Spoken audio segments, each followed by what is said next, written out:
Dios te hizo racional, pero te dio la capacidad de creer, de ejercitar la fe. Fe es confiar. El problema es que nosotros los seres humanos confiamos en cualquiera, menos en Dios. Cuando se trata de creer, a los seres humanos les creemos, pero cuando se trata de creerle a Dios ya no creemos. ¿Quieres un ejemplo? El otro día yo recibí en mi celular un mensaje y dice así: usted acaba de ganar un carro de $100,000.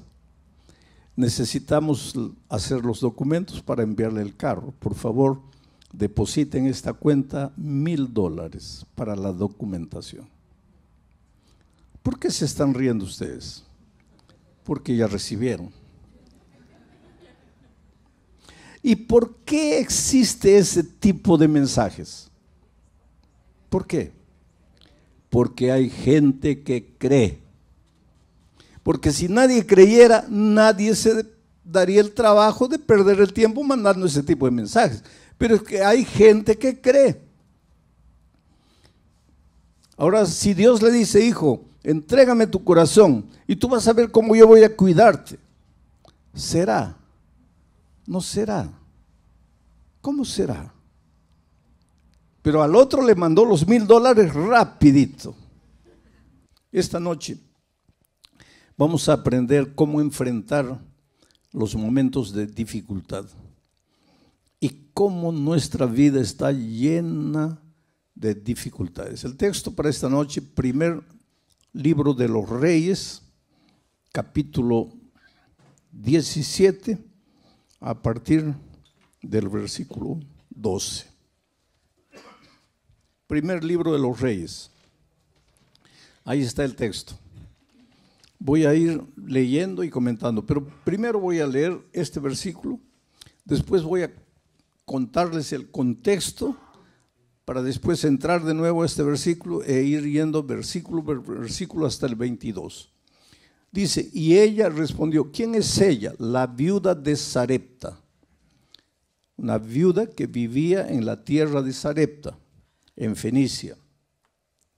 Y ella respondió. ¿A quién le respondió? Al profeta Elías.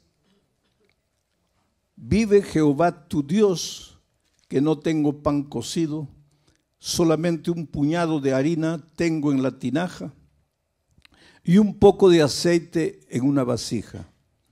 Y ahora recogía 2 leños para entrar y prepararlo para mí y para mi hijo, para que lo comamos y nos dejemos morir. Ahora, ¿en qué circunstancias se escribió este versículo?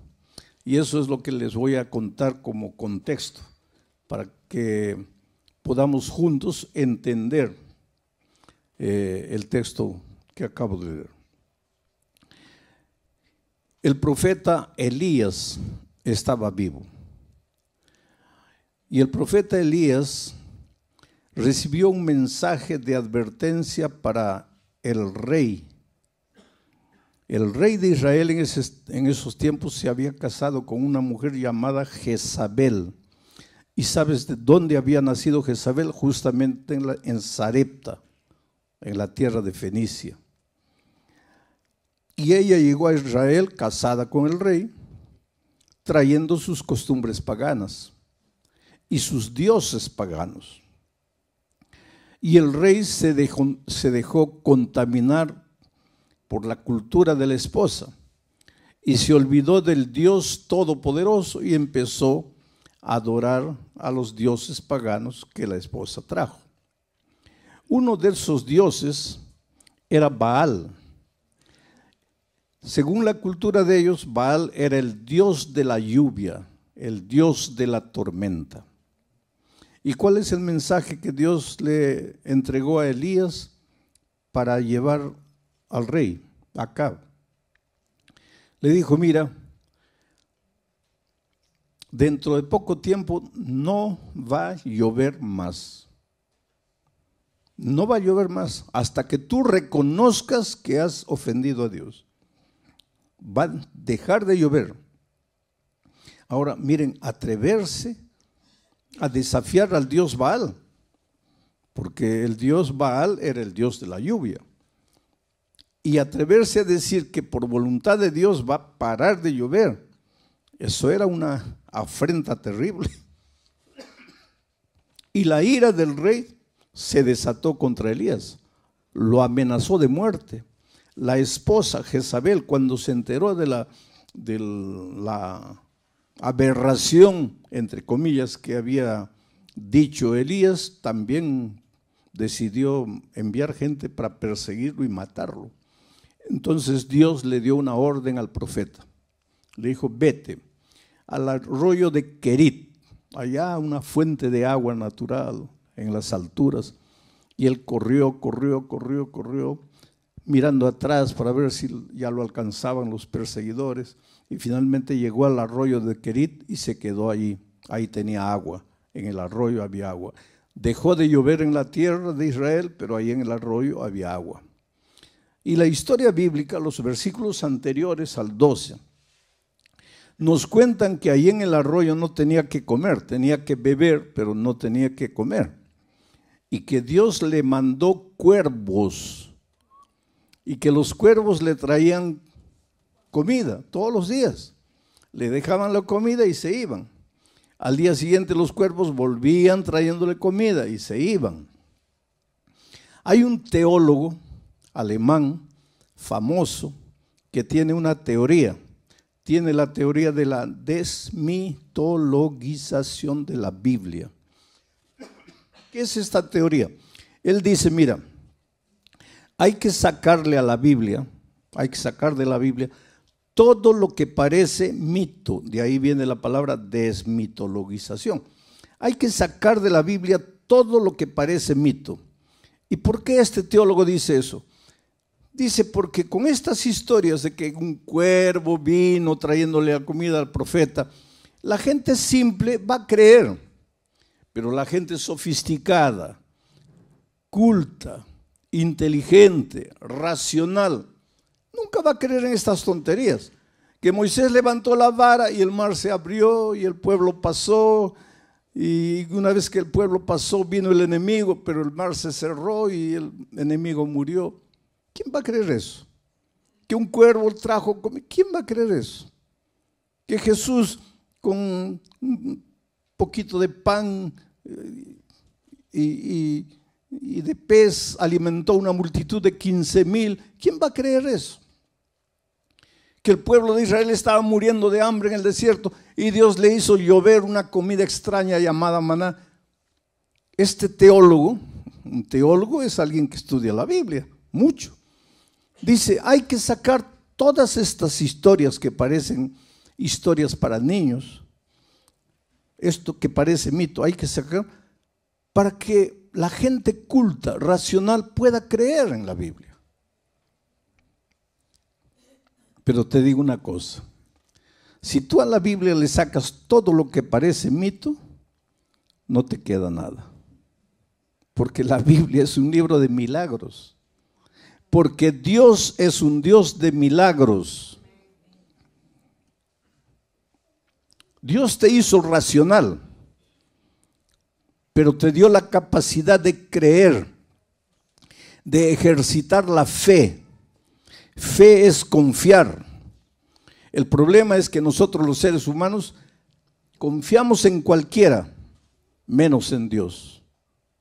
Cuando se trata de creer, a los seres humanos les creemos, pero cuando se trata de creerle a Dios ya no creemos. ¿Quieres un ejemplo?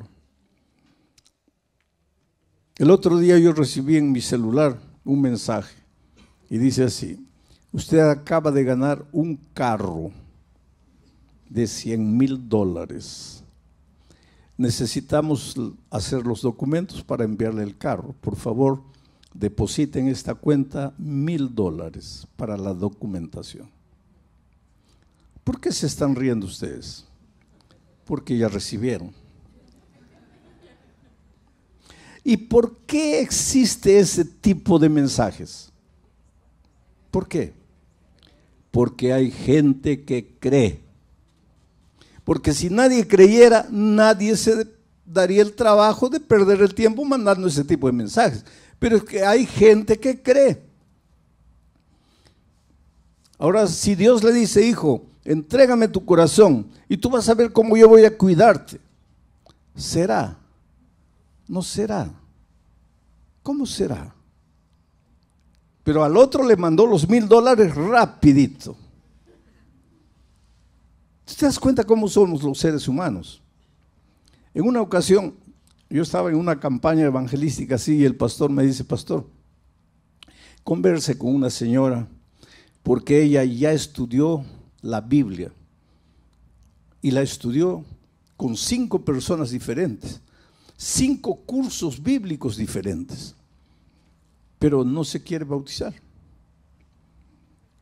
Y dígale, explíquele la razón bíblica del bautismo.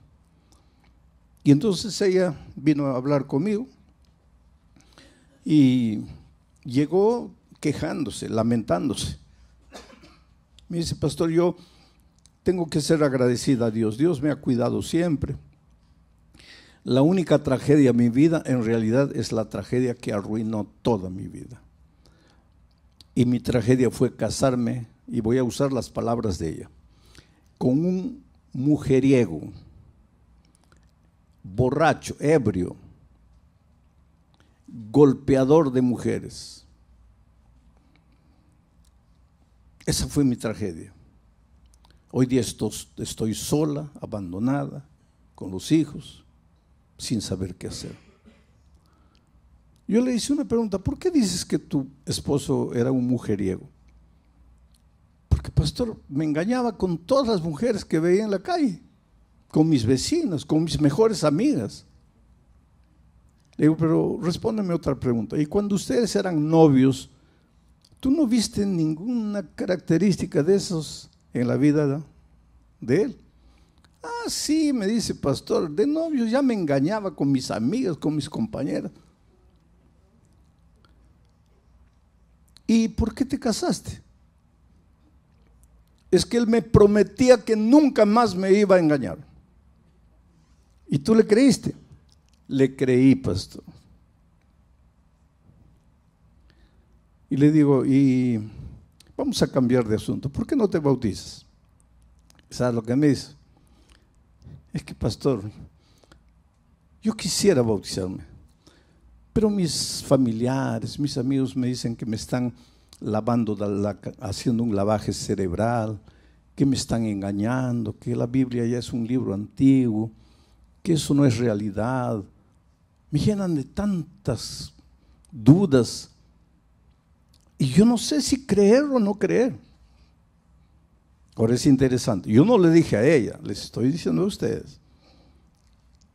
Al mujeriego, borracho, golpeador, en las palabras de ella, le creyó.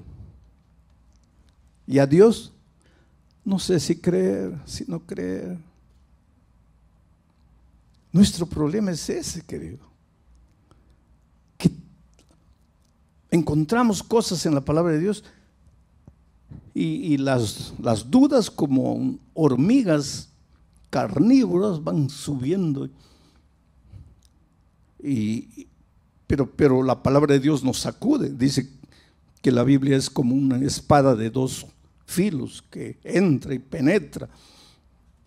Y a veces de noche nos atormenta porque sabemos que está escrito, tenemos la Biblia abierta, leemos una vez, está correcto, pero tengo miedo. Bueno, la viuda nos va a enseñar una gran lección esta noche. Elías se fue allá, fue alimentado por cuervos, y aunque te parezca que esa es una historia para niños, no lo es. Es la realidad más hermosa de la Biblia. Cuando la razón no te alcanza, cuando las fuerzas no te solucionan el problema, cuando el dominio propio, cuando la lógica humana falla, por favor no te desesperes. Dale a Dios la oportunidad de ser Dios en tu vida, de hacer las maravillas que la ciencia no puede explicar, que ningún ser humano puede explicar. Porque milagros, ya dije, en los milagros Dios rompe las leyes de la naturaleza. Por eso el milagro no puede ser entendido por la lógica humana, porque va contra todo lo que es lógica. Pero si esta noche yo me pusiese a contarles a ustedes los milagros que Dios ha hecho en mi vida, pasaríamos aquí la noche toda y no terminaríamos. Yo trabajé 3 años en la selva, fui misionero entre los indígenas de la Amazonía de mi país, 3 años. Dormí con ellos, dormí en el suelo, dormí en el árbol, caminé por la floresta. Muchas veces tenía que beber, otras veces no tenía que beber ni comer. Yo me acuerdo que muchas veces caminaba muriendo de sed, no había agua. Encontraba un charco lleno de renacuajos, ahuyentaba los renacuajos y me tomaba esa agua. Otras veces no había ni charco, había solo un lamazal. Me sacaba la camisa, colocaba lama, apretaba y las gotas que caían me las bebía. Por eso yo siempre digo, yo viajo por todos los países del mundo. Yo digo, la bacteria que quiere entrar a mi estómago tiene que pensar 50 veces, porque corre el riesgo de morir dentro de mí. Dios me envió a la selva para enseñarme a depender de Él. Y yo les podría contar milagro tras milagro, las cosas maravillosas que Dios ha hecho en mi vida. Y si alguna duda quedaba en mi mente con relación a milagros, cuando fui a la selva desapareció todo. Cuando encuentro esto, para mí no me resulta difícil creer, porque yo he vivido en mi propia experiencia eso. Entonces ahora sí, en ese contexto, él fue alimentado en el arroyo de Querit, Elías, por los cuervos, pero el agua se acabó. Y entonces Dios le dijo a Elías, ahora vete a Sarepta, la tierra de Jezabel, la esposa de Acab. En Sarepta, en los límites con Fenicia, también sucedió ese incidente de Jesús. ¿Se acuerdan cuando una mujer Ciro-Fenicia vino y le dijo, Señor, ayúdame? ¿Te acuerdas que Jesús dijo, no es bueno dar el pan de los hijos a los perritos? ¿Te acuerdas? Eso sucedió en esa tierra. Ahí era Sarepta y allí vivía una viuda pobre que, de acuerdo al relato, no tenía nada. Un poco de aceite, un poco de harina, y ella fue al campo a recoger leña para preparar un pan, comer ella y su hijo. Y en las palabras de ella, prepararse para morir porque ya no había más nada que comer. Entonces Dios viene a Elías y le dice, vete a Sarepta. Ahí hay una mujer a quien ya le he ordenado que te sustente. Pero Dios le dice, Elías, ve allá porque allá hay una mujer a quien ya le he ordenado. Pero ¿cómo le había ordenado? Porque ahora, cuando Elías llega a Sarepta y ve a la mujer recogiendo leña para hacer su último pan, Elías le dice, mira, por favor, prepárame un pedazo de pan, tráeme un poco de agua, que quiero beber. Entonces viene el texto, y ahora vamos a entrar a analizar un poco el texto. Y ella respondió. ¿Quién le habló? El profeta. ¿En nombre de quién? De Dios. Y ella respondió. Benditas las personas que cuando Dios habla responden. Benditas las personas que cuando oyen la voz de Dios toman una decisión. Ella respondió. ¿Qué es lo que respondió? Vive Jehová tu Dios que no tengo pan cocido. Solamente un puñado de harina tengo en la tinaja, un poco de aceite en una vasija, y ahora recogía los leños para entrar y prepararlo para mi hijo, para que lo comamos y nos dejemos morir. Es decir, esta mujer había llegado al límite de sus fuerzas, de sus recursos. Lo único que le restaba, en la opinión de ella, era la muerte. Vamos a morir. se acabó, ya no hay salida, este problema no tiene solución, vamos a morir, este es el último bocado, se acabó, ya no vale la pena luchar. ¿Para qué luchar? Vamos a morir.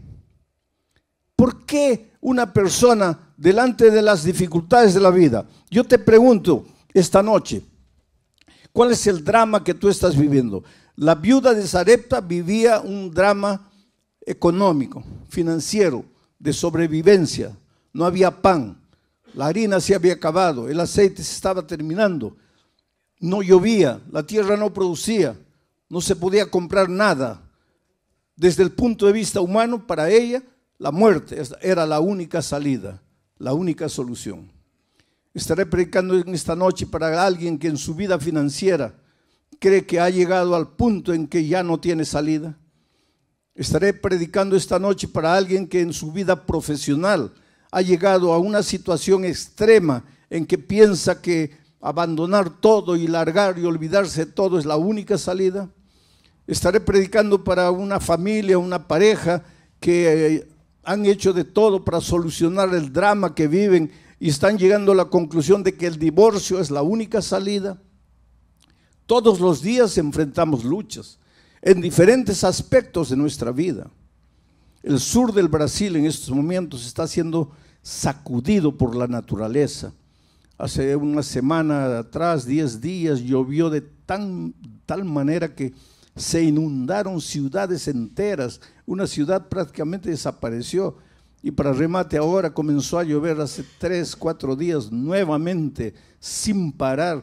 Es prácticamente un diluvio y hay una persona que inclusive clama a Dios y dice: Señor, pero en tu palabra has prometido que nunca más vas a destruir el mundo con agua. ¿Y qué está pasando aquí? El país está viviendo una situación terrible allá en el sur del Brasil. Pero aquí en Ucrania hay gente que no sabe qué hacer, a dónde ir. La guerra está destruyendo y acabando con todo lo que tiene. Y si nos ponemos a hacer un mapa del mundo, veremos que por aquí hay una tragedia, por allá hay momentos en que pensamos que ya no hay salida, ya no hay solución. Ahora, ¿por qué esta mujer pensaba que no había salida? Porque mira la respuesta. Ella respondió, deja en el versículo anterior, en el versículo 12, y ella respondió: ¿vive Jehová tu Dios? Ahí estaba el problema. Vive Jehová tu Dios. Esta mujer creía en Dios, pero no era su Dios, era el Dios de Elías. Y te digo una cosa, querido, mi Dios no te sirve a ti. Pero no es el mismo Dios, sí, es el mismo Dios. Pero para mí es el mío. Pero tú nunca te apoderaste de Dios. Tú nunca te tomaste de sus promesas. Tú nunca le abriste el corazón. Tú nunca le entregaste el trono de tu corazón. Es el Dios de la iglesia, es el Dios de los otros, pero no es tu Dios. Y cuando Dios es teoría, es concepto, pero no es una persona que forma parte de tu experiencia diaria, en los momentos de crisis, tú vas a llegar a la conclusión de que la única salida es la muerte, porque Dios no es tu Dios. Interesante que el Salmo 23 dice: Jehová es mi pastor. No dice Jehová es nuestro pastor. No dice Jehová es el pastor de otros. Es mi pastor. Tienes que llegar en tu vida a un momento en que te apoderes tú personalmente de las promesas de Dios. En que dejes de creer que los conceptos bíblicos son apenas teoría. En que llegues a tomar los conceptos y hacerlos parte de tu experiencia diaria. Y para eso tienes que sacar el pie de lo conocido y entrar a lo desconocido, aunque lo desconocido te provoque temor. Vamos al siguiente versículo. Elías le dijo: no tengas temor. ¿Te acuerdas la noche que yo prediqué sobre el temor, el miedo? Cuando los discípulos estaban en alta mar, el problema no era la tormenta. ¿Había tormenta? Sí. ¿Había oscuridad? Sí. ¿Habían olas gigantescas? Sí. Pero nada de eso era problema. El problema era el miedo. Y cuando Jesús llegó y dijo, no tengáis miedo, el miedo desapareció y Pedro fue capaz de andar por encima del mar. Ahora encontramos aquí a una viuda pobre en una situación extrema, pensando que la única salida es la muerte. ¿Por qué? Porque el Dios de Elías no era su Dios. Ella no tenía una experiencia personal con Dios. Y por eso su corazón estaba lleno de temor. Y por eso Elías, en el nombre de Dios, le dice, no tengas temor. Pero tú solo no vas a tener temor cuando el amor que es Dios, el amor eche fuera el temor. Cuando Jesús entre a tu vida, cuando tú tengas un compromiso personal con Dios, cuando Dios deje de ser Dios y se torne tu Dios, y que tú vivas con Él una experiencia personal, inédita, inexplicable. El otro día una persona que estaba conociendo el Evangelio y en cuya vida Dios estaba haciendo maravillas, me dijo, triste, pastor, mi familia cree que me estoy volviendo loco, pero es que ellos no entienden lo que Dios ha hecho en mi vida. Ellos no entienden lo que Dios ha hecho en mi vida. Oh querido, esta es la más linda realidad. Dios va a hacer cosas en tu vida y no te atrevas a contarlo, porque los otros no van a entender. Y si tú no has entendido todavía, es porque Dios todavía no es tu Dios. Pero cuando Dios sea tu Dios, tú vas a ver las cosas maravillosas que Dios va a hacer por ti. Milagros. Y milagros no se comprenden, milagros se aceptan por fe. Elías le dijo, no tengas temor. Ve y haz como has dicho. Pero hazme a mí primero de ello, el aceite y la harina, una pequeña torta cocida debajo de la ceniza, y tráemela, y después harás para ti y para tu Dios. ¿Qué es lo que Elías estaba diciendo? No era para Elías en realidad. Lo que Dios estaba diciendo, mira hijo, en lugar de pensar primero en tus necesidades, entrégame tu corazón, cree en mí, confía en mí. Y la mejor manera de demostrar tu confianza en mí es que me vas a colocar a mí en primer lugar. Prepara el pan y tráemelo a mí. Y después vas a preparar para ti y para tu hijo. Esto es colocar a Dios en primer lugar. Es interesante que Génesis 1:1, el primer versículo de la Biblia, dice así: en el principio Dios creó los cielos y la tierra. Pero leemos el verso y no pensamos, no reflexionamos. Pero mira lo que dice: en el principio Dios. Después que Dios fue colocado en el principio, viene el verbo crear. Dios creó la acción. Y el resultado, cielos y tierra. Todos nosotros queremos los cielos y la tierra, pero nadie coloca a Dios en el principio. Si Dios no está en el principio, no hay cielos ni tierra. El crear sin Dios en el principio no tiene sentido. Tienes que colocar primero a Dios. Y eso es lo que Elías le dijo a la viuda: colócame a mí primero y después vas a ver. Siguiente verso. Porque Jehová, Dios de Israel, ha dicho así: la harina de la tinaja no escaseará, ni el aceite de la vasija disminuirá, hasta el día en que Jehová haga llover sobre la faz de la tierra. Jehová ha dicho así. Oh querido, puede haber la cantidad de dificultades y problemas delante de ti que tú puedas imaginar. nada va a ser capaz de derrotarte. Primero, si colocas a Dios en primer lugar. Y después, si crees en lo que Dios ha dicho. Y lo que Dios ha dicho está en la palabra de Dios. Es por eso que tienes que estudiar la Biblia. No creas lo que tus otros te dicen. Cree lo que tus ojos ven que está escrito en la palabra de Dios.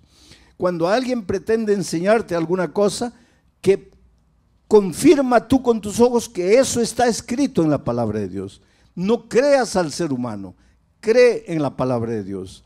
Y es por eso que estas noches estoy colocando el texto, para que vean que yo estoy explicando el texto, estoy exponiendo el texto, pero es el texto que dice esto: Jehová Dios de Israel ha dicho.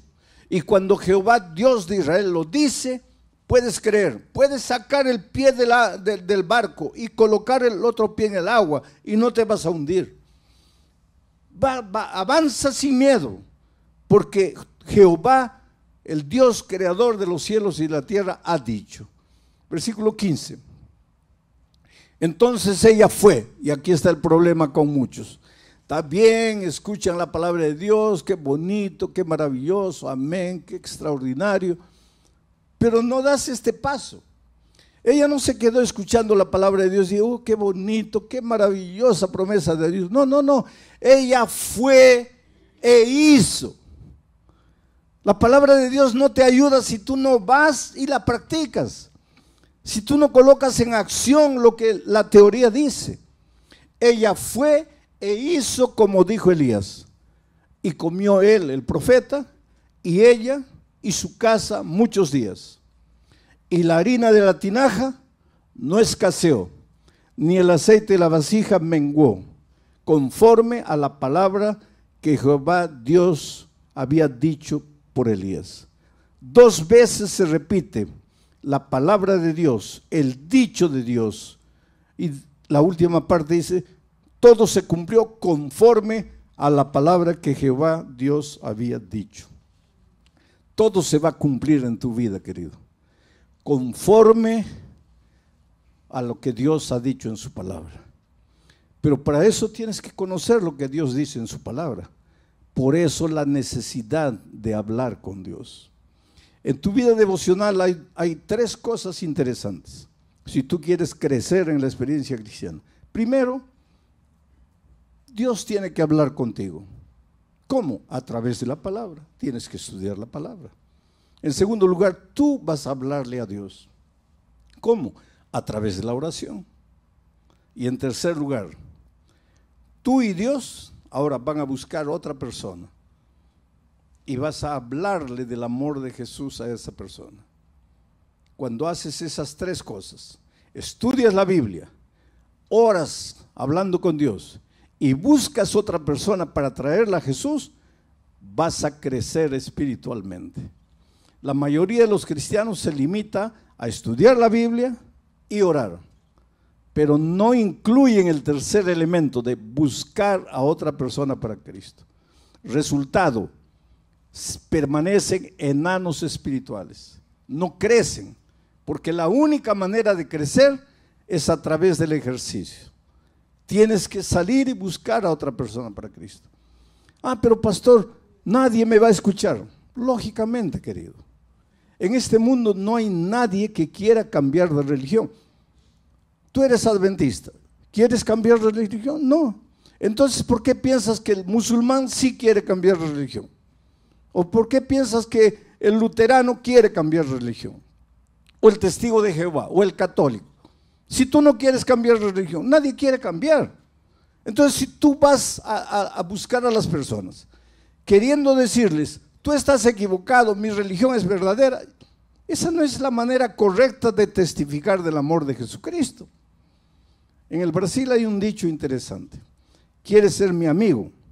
No me hables de política, no me hables de fútbol y no me hables de religión. ¿Quieres ser mi amigo?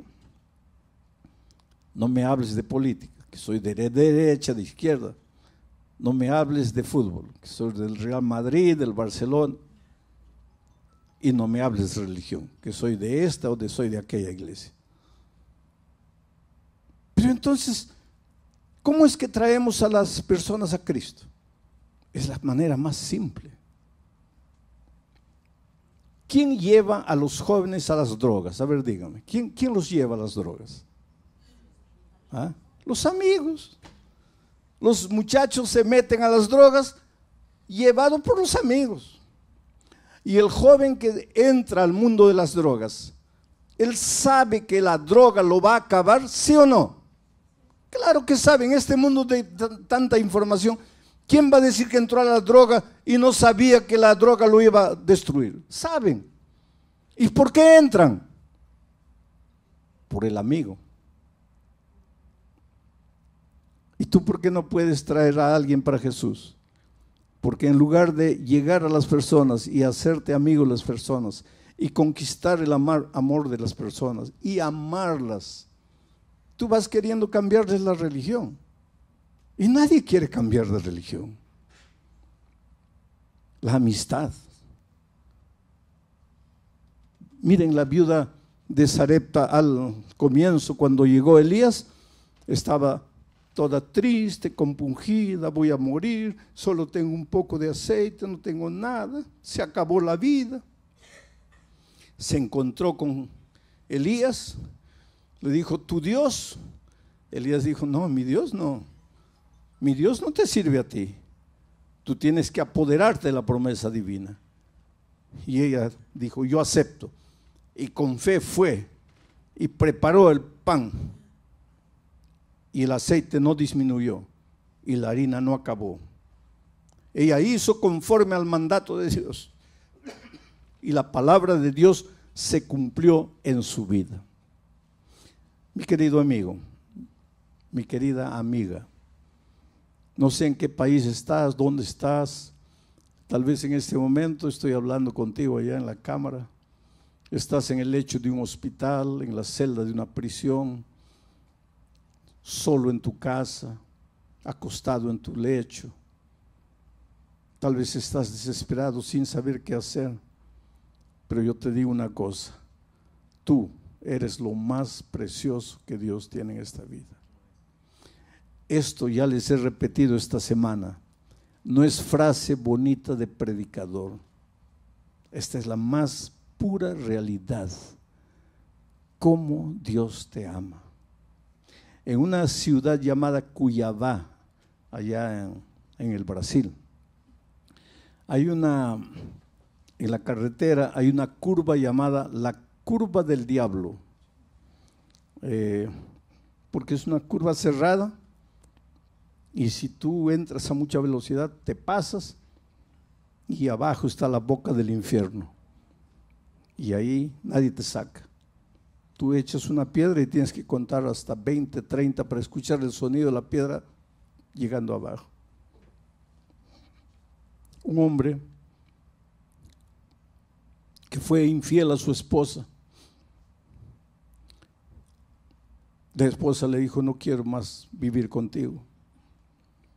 Los hijos le dijeron, nos vamos con mamá porque tú no fuiste un buen esposo, no fuiste un buen padre. Como consecuencia de esa situación familiar, los negocios se fueron a pique.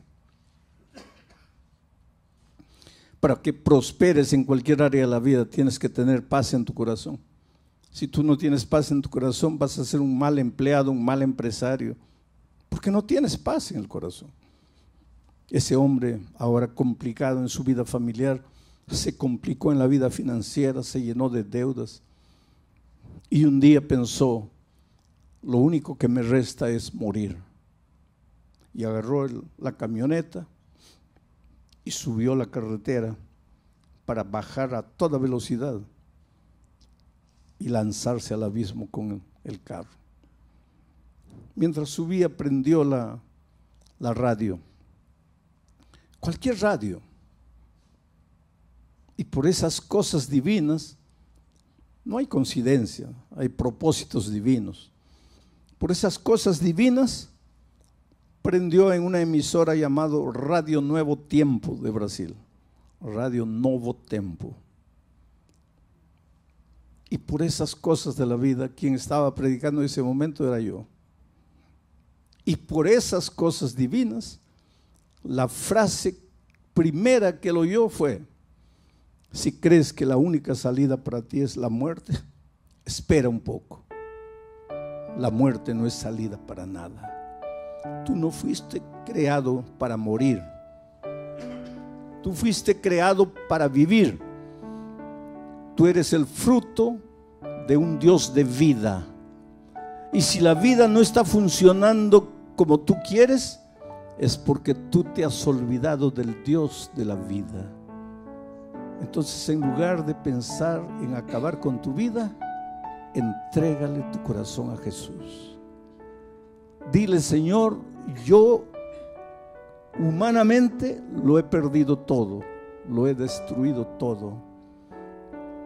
Por primera vez en mi vida, y tal vez porque ya no me queda otra cosa, te voy a dar un voto de confianza. Haz por mí lo que yo no puedo hacer por mí mismo. Y esas palabras impactaron su corazón. En primer lugar, él dijo: ¿quién es este hombre? En segundo lugar, ¿quién le contó mi historia? Este hombre me está hablando a mí. Yo soy el que destruyó mi familia, mi vida financiera. Yo soy el que está subiendo aquí para matarme. ¿Quién le dijo a este hombre? Eso lo impactó tanto que cuando llegó arriba, recostó el carro, salió a la carretera, inclinó el cuerpo encima del volante y lloró, lloró y lloró. Y el otro día ya les dije que a veces pienso que las lágrimas Dios nos ha dado para lavar la basura interior que nos está matando. Pero él no solo lloró, él habló con Dios a gritos y dijo: Señor, yo soy el hombre que este hombre que está hablando está describiendo. Estoy perdido, he venido aquí a matarme, pero tú eres Dios de vida, tú me creaste, entonces dime, ¿qué quieres de mí? Y cuando él estaba gritando eso, yo en el sermón decía: simplemente entrégale tu corazón a Jesús. Y ese hombre ahí donde estaba le dijo a Dios: Señor, yo no sé qué es entregarme a Jesús, pero aquí estoy, aquí me entrego. Al final descubrió que era la emisora Radio Nuevo Tiempo, escribió a la emisora lo alcanzó. Hoy día es un miembro de iglesia feliz, ha restaurado su matrimonio, está restaurando sus empresas, porque cuando Dios te restaura, te hace completamente de nuevo. Pero no puede hacer nada en tu vida por la fuerza. Tú tienes que querer, tú tienes que decir sí. Aunque tengas que decirle: Señor, yo no entiendo, por ejemplo, ¿por qué este pastor me pide que me levante y vaya adelante? No lo entiendes. No lo entiendes hoy. Un día lo vas a entender.